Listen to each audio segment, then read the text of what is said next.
Hello everyone, today I'll be reviewing Intolerance. So Intolerance was directed by Griffith and came out in 1916 and is a 3-hour epic silent film. Now Griffith, he was one of the greatest film directors of the silent era, and he had previously directed The Birth of a Nation, which was a very controversial film. And then the year after that, he directed this film, Intolerance, which is almost seen as an apology for the controversy that was caused by the previous film. This film actually has a very complicated plot, and there's actually 4 storylines which take place during this film. So the first storyline is set in modern times in America. The second storyline is set in ancient Babylonia. The third storyline is set around the crucifixion of Jesus Christ, and the third storyline is set during the French Renaissance, around the events of the St. Bartholomew's Day massacre in the 1500s. So this film is very clever in the way it manages to tie these 4 stories together, because these 4 stories, they're all taking place in different time periods, and we as the audience have to follow each story at the same time.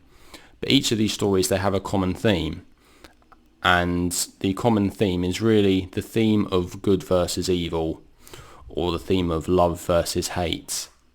In fact, the film's subtitle is Love's Struggle Throughout the Ages. So the idea of the film is it's showing this theme of the struggle between love and hate through each of these different time periods, and how each of these characters, each of these completely different sets of characters, are facing similar problems in different time periods.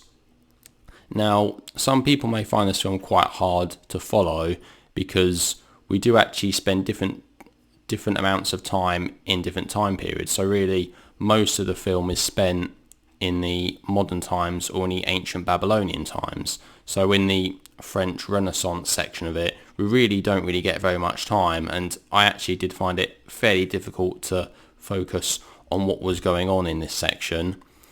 And with the crucifixion of Jesus segment, that is actually extremely short and almost really doesn't seem necessary. But then with the importance of the event of crucifixion of Jesus, I can understand why they decided to put it in to this film, since the theme of that does also fit with the rest of the film. Now, in between each of these segments, we either get a title card come up on the screen just to let us know when it's advancing to a different time period, which is quite helpful since it stops us as the audience from getting confused about what time period we're supposed to be watching.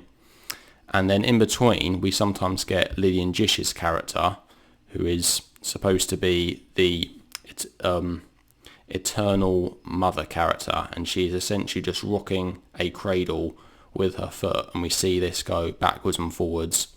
It's very symbolic, and this is just shown each time, spread throughout the film in between these different time segments. So it's just something to keep us focused on what is going on in the film. So when I compare this to The Birth of a Nation, which I had watched previously, I have to say the film The Birth of a Nation is probably much easier to follow in terms of the story. But this film, Intolerance, I think I can appreciate it a lot more, regardless of the controversy of The Birth of a Nation. This film is much more ambitious than The Birth of a Nation, and The Birth of a Nation was a very ambitious film, very epic, but this is even more so. Griffith really raised the stakes in this film, and some of the sets in this film are absolutely incredible. This film must have been incredibly difficult to film. There are so many extras in it, and even though The Birth of a Nation was a very expensive film, this was actually a few times more expensive than that. In terms of the set pieces, the most incredible and best to look at set piece is in the Babylonian segment.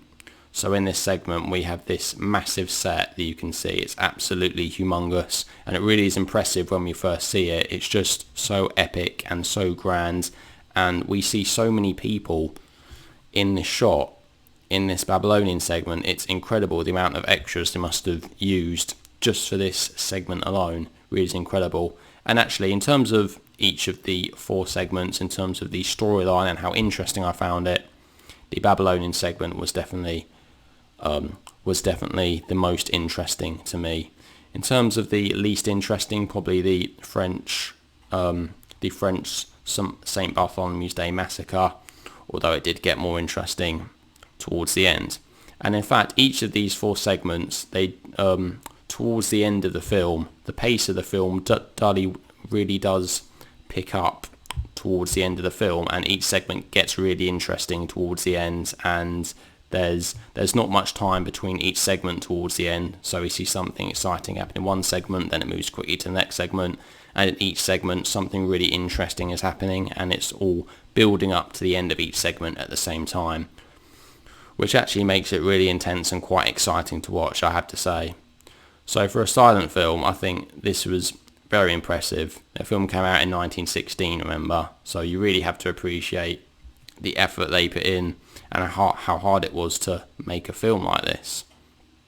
Now, in terms of the characters in this film, I think probably, although there isn't really a main character in this film since we've got 4 different segments to focus on, really, I think the best actor in this film is Marsh, who plays the dear one, who is a character in the more modern segment. So in the more modern segment, we see lots of workers have their wages cut and they go on strike, and they essentially all go towards the city. Then we focus on Mae Marsh's character and her boyfriend ends up getting accused of murder. So Mae Marsh really gives a good performance, and although obviously being a silent film, there's no actual spoken dialogue, but it doesn't matter because it's all in the facial expressions and the body language. It's all very well portrayed by Mae Marsh. And Mae Marsh was also in The Birth of a Nation as well, in which her character actually jumped off a cliff. If you've seen that, you'll know the scene that I mean.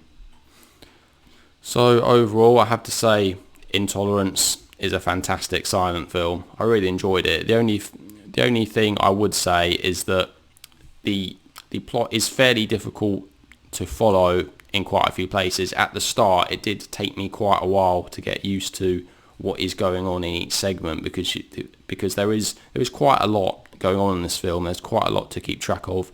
Obviously, 4 different storylines, and it can be difficult to keep the pace up in this film and to understand what is going on. But after the first 20 minutes or half an hour, I found I was able to follow, although I was definitely more interested in the modern storyline and the Babylonian storyline than I was in the French storyline and the one around the crucifixion of Jesus. So there we go. So that is Intolerance. So I'm going to give Intolerance a rating of 9 out of 10. I think it's a fantastic silent film. Do bear in mind it is quite a long film. 167 minutes was how long this version was. So that is fairly long, and obviously it's a silent film, so if I say to you I'm going to watch a 3-hour epic silent film, most people probably wouldn't be too keen on doing that. So bear that in mind. But anyway, if you do enjoy silent films and you want to see one of the best silent films of all time, then definitely check out Intolerance. So there we go. So that is my view of Intolerance. So what do you guys think? Have you seen Intolerance? Do you like it? Do you dislike it? Please let me know down in the comments what your thoughts are. Anyway, thank you very much for watching, and I'll see you in the next video. Take care.